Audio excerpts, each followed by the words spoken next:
बिस्मिल्लाहिर्रहमानिर्रहीम। 10th class physics chapter number 13। आज हम सोल्व करेंगे चैप्टर 13 के एक्सरसाइज के एमसीक्यूज। पहले एमसीक्यूज है what is required for the production of sound, यानी साउंड पैदा करने के लिए हमें किस चीज़ की ज़रूरत होती है। पहले है वैक्यूम। वैक्यूम कहते हैं खला को, यानी ऐसी जगह जहाँ पर कोई प्रेशर या एयर मौजूद ना हो। दूसरा ऑप्शन है हमारे पास वाइब्रेशन ऑफ मीडियम, यानी वाइब्रेशन कहते हैं किसी भी चीज़ का थरथराना या मूव करना किसी भी मीडियम का।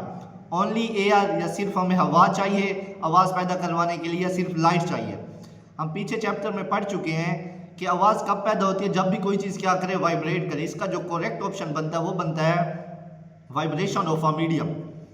दूसरा एमसीक्यूज है एन इको। इको या रिफ्लेक्शन ऑफ साउंड एक ही बात है। उर्दू में इको का मतलब होता है गूंज, यानी आवाज़ जाए किसी एक मीडियम से टकराए, टकरा कर वापस उसी मीडियम में आ जाए, उसको बोलते हैं हम echo. Is produced due to, question में हमसे ये पूछ रहा है कि इको किस वजह से प्रोड्यूस होती है, किस वजह से पैदा होती है। पहला ऑप्शन हमारे पास रिफ्रैक्शन ऑफ साउंड, क्या इको रिफ्रैक्शन ऑफ साउंड की वजह से पैदा होती है। बी ऑप्शन है reflection of sound. Reflection of sound का यही मतलब है कि किसी मीडियम पर लाइट या साउंड जाए, टकराए, टकरा कर वापिस आ जाए, इसको हम बोलते हैं रिफ्लेक्शन ऑफ साउंड। और इसका जो दूसरा नाम होता है वो होता है इको। इसका जो करेक्ट आंसर बनता है वो बी बनता है। अब सी ऑप्शन है डिफ्रैक्शन ऑफ साउंड और डी है एब्जॉर्प्शन ऑफ साउंड। ये तीनों नहीं है, इसका जो करेक्ट आंसर है वो बी है, यानी रिफ्लेक्शन ऑफ साउंड, वेव्स या इको एक ही चीज है ये। तीसरा एमसीक्यूज है an example of longitudinal waves. अब हमने इसमें एग्जांपल देखनी है लॉन्गिट्यूडनल वेव्स की। पहला ऑप्शन है लाइट वेव्स, लाइट वेव्स भी नहीं है। दूसरा है B option water waves, water waves भी नहीं है। इसका करेक्ट ऑप्शन बनता है साउंड वेव। और जो डी ऑप्शन दिया गया है डी रेडियो वेव्स, ये भी नहीं है। इसका जो करेक्ट है वो सी ऑप्शन है sound wave.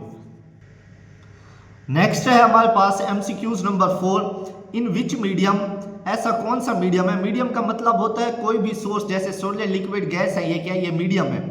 In which medium does sound travel the fastest, यानी ऐसा कौन सा मीडियम है जिसमें साउंड ट्रैवल क्या करती है, बहुत ज्यादा फास्टली ट्रैवल करती है।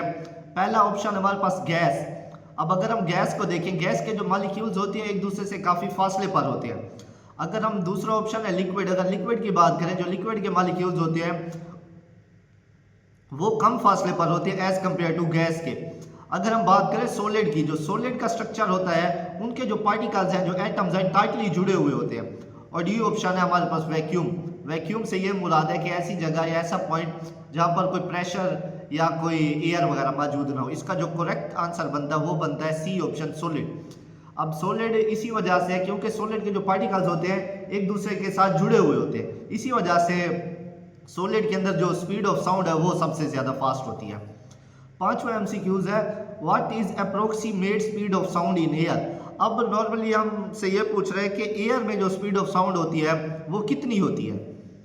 150 मीटर पर सेकंड, ये भी इसका आंसर नहीं है। 330 से 350 मीटर पर second.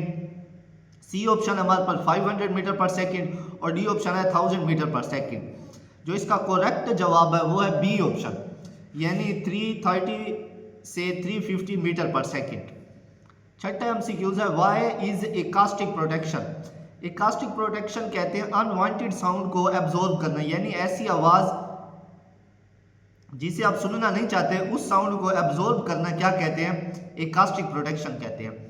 Important in building design, question हमारे पास ये दिया गया जब हम कोई बिल्डिंग बनाते हैं तो उनके डिजाइन में एकास्टिक प्रोटेक्शन यानी अनडिजायरेबल साउंड या अनवांटेड साउंड को एब्जॉर्ब करवाना क्यों इंपॉर्टेंट है। पहला इसका जवाब है to increase the noise pollution. हम ये तो नहीं चाहते कि नॉइस पोल्यूशन बढ़ जाए। बी ऑप्शन है टू रिड्यूस इको। इको का मतलब है गूंज, रिड्यूस का मतलब है कम करना। हम क्यों एकास्टिक प्रोटेक्शन का इस्तेमाल करते हैं, ताकि जो इको हो वो कम से कम हो। एंड इम्प्रूव साउंड क्वालिटी, यानी जो आवाज़ की मियार है, जो हमारी साउंड है वो ज़्यादा अच्छे से सुनाई दे। इसी वजह से हम क्या करते हैं, एकास्टिक प्रोटेक्शन यूज़ करते हैं। इसका जो करेक्ट जवाब बनता है वो बी है।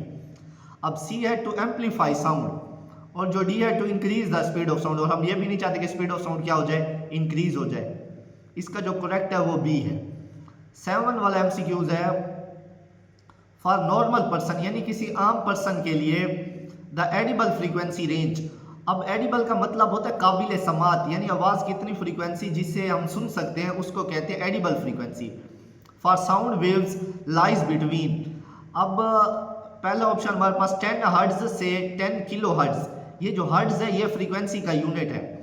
और जो बी ऑप्शन है वो है 20 हर्ट्ज से 20 किलो हर्ट्ज तक, 25 hertz and 25 kilo hertz, 30 hertz and 30 kilo hertz. इसका जो करेक्ट जवाब है वो है 20 हर्ट्ज एंड 20 किलो हर्ट्ज।